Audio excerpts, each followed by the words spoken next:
Bueno, esta es una clase sobre regresión, correlación y causalidad.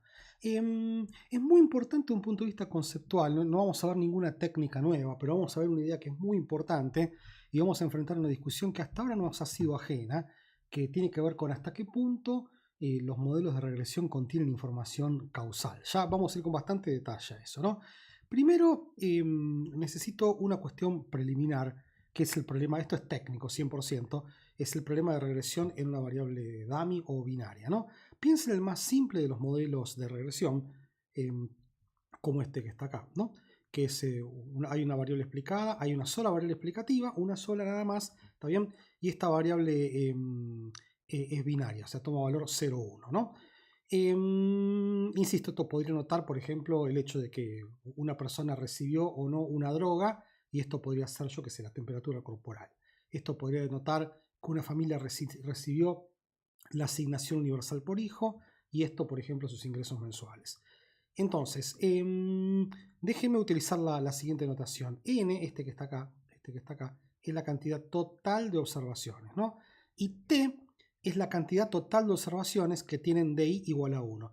Ahora, en la literatura, a los que tienen DI igual a 1 se los llama tratados y DI igual a 0 no tratados. Tratados es una herencia de la literatura experimental, en donde tratados significa, por ejemplo, que han recibido una droga, y D0 que han recibido una especie de placebo, ¿no? Entonces, lo cual se deduce que n-t, que es esto que está acá, es el total de no tratados. ¿Está bien? Y déjenme hacer la siguiente cosa. Déjenme utilizar esto que está acá, y barra t y y barra n-t al promedio de y para los tratados y para los no tratados. Y acá viene un resultado muy importante, ¿no? Que la demostración va a estar en el apéndice y la voy a poner como un ejercicio. Supongamos que yo regreso y en d. ¿Está bien? Y lo que voy a sacar es el coeficiente de regresión, que es este que está acá. Bueno, lo que se puede demostrar es que el coeficiente que surge de regresar y en d es exactamente igual a la diferencia entre el promedio para los tratados y el promedio para los no tratados. ¿Está bien? Digo, porque en esta clase vamos a ver mucho este tipo de objetos y vamos a hablar de que la diferencia entre promedios tratados, entre el promedio de los tratados y el promedio de los no tratados para y, coincide con el coeficiente de regresión. ¿Está bien? O sea que, si no hay relación, fíjense, entre y y d, es porque esto es 0, y eso es equivalente a decir que el promedio de y para los tratados es igual al promedio de y para los no tratados. ¿Está bien? Entonces, fíjense que conceptualmente esto que está acá es equivalente a esto que está acá. La demostración es un poco más complicada de lo que uno sospecha, pero bueno, vamos a volver sobre ella al final de esta clase. Muy bien, eso es un aspecto preliminar de regresión en una variable binaria. ¿Cuál es el problema? Piensen en este modelo como si fuese un genérico, insisto, acá podría estar X, pero voy a poner D sub I para hacerlo más fácil. D sub I va a ser binario, pero la discusión la podemos mantener con X continuo, no hay ningún problema, ¿no? Y piensen tres ejemplos simples. Piensen, por ejemplo, esto es D sub I es si yo ando con paraguas y Y sub I es si llueve. ¿Está bien? D sub I podría ser si asignamos fertilizante a una parcela o no, y Y sub I podría ser la altura de una planta.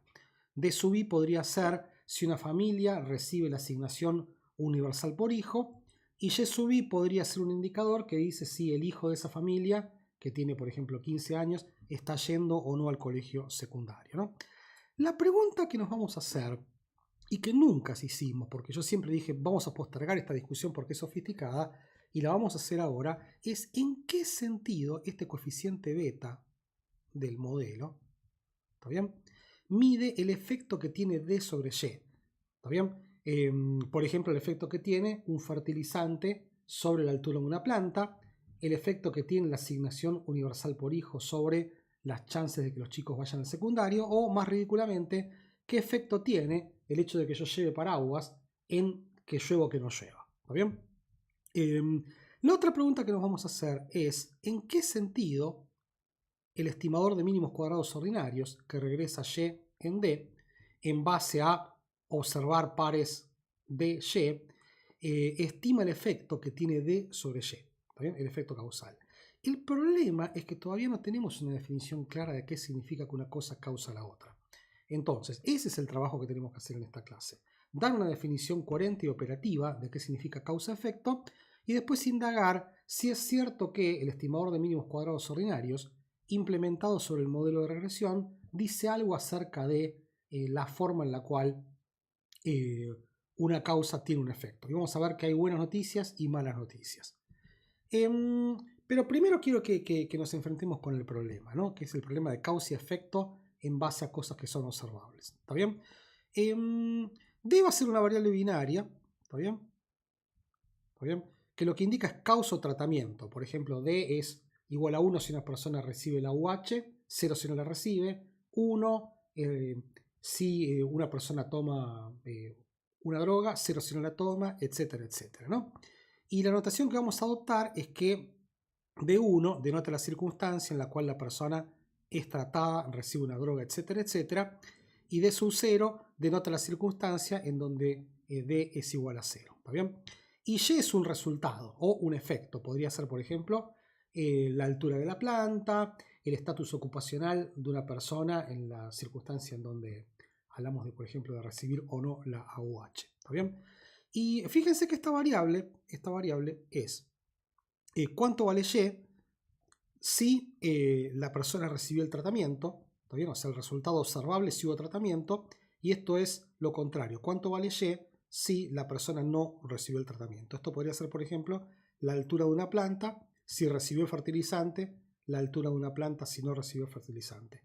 Los ingresos mensuales de una persona que recibe la asignación universal por hijo, los ingresos mensuales de una persona que no recibe la asignación universal por hijo. ¿Está bien?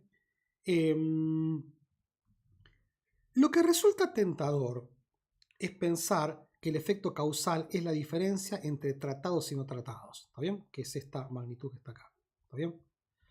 Por ejemplo, comparar personas que hicieron dieta con personas que no hicieron dieta. Supongamos que yo quiero ver si una dieta es efectiva y lo que hago es me fijo qué peso tienen las personas que hicieron dieta y lo comparo con el peso que tienen las personas que no hicieron dieta. O por ejemplo me fijo cómo les va a las personas que recibieron la asignación universal por hijo y lo comparo con las personas que no recibieron la asignación universal por hijo. Pregunta que les hago y quiero que pausen el video. ¿Cuál es el problema con estas comparaciones? Si yo quiero ver cuál es el efecto causal, para hacerlo más simple, porque es un ejemplo que todos conocemos, de hacer dieta. ¿Está bien? Para el video piénsenlo. ¿Está bien? Bueno, les cuento. Supongamos que yo quiero ver si la dieta es efectiva. ¿Está bien? Si hacer dieta es efectiva.